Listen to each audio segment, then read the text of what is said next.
Di informasi lainnya, pemirsa, kasus kematian mahasiswi kedokteran Undip Semarang, Jawa Tengah yang diduga adanya unsur perundungan dalam pendidikan dokter spesialis masih terus bergulir.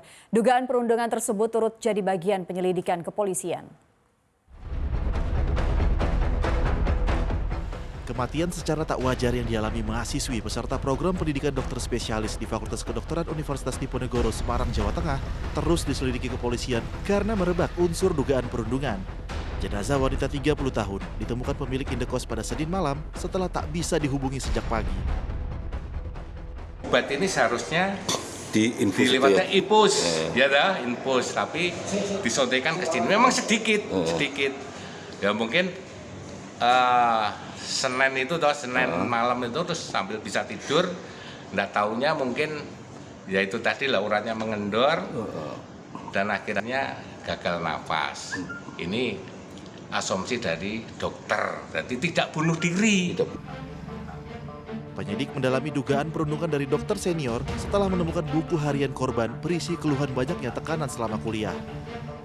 Sementara itu, Kementerian Kesehatan mengambil langkah menghentikan sementara program studi anestesi Fakultas Kedokteran Undip di RSUP Dr. Karyadi Semarang. Kita akan pastikan yang memperlakukan seperti ini akan kita berikan sanksi yang tegas. Dan kita minta juga agar pendidikan anestesi di Universitas Diponegoro dan di Rumah Sakit Karyadi itu harus dirapikan. Di sisi lain, pihak kampus membantah adanya unsur perundungan pada kematian dokter muda tersebut. Mengenai pemberitaan meninggalnya almarhumah berkaitan dengan dugaan perundungan yang terjadi, dari hasil investigasi internal kami bahwa itu tidak benar. Ya, jadi bukan dari perundungan. Almarhumah selama ini merupakan mahasiswi yang berdedikasi dalam pekerjaannya.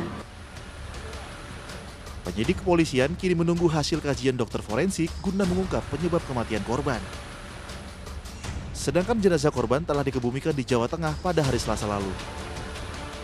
Ada beberapa temuan-temuan di TKP, yaitu ada salah satunya adalah jarum suntik, yang dimana jarum suntik tersebut ini masih ada isinya sekitar berapa cc, yang dimana yang disuntikan ke dalam tubuh korban sendiri ini adalah yang diduga adalah obat anestesi ini sendiri.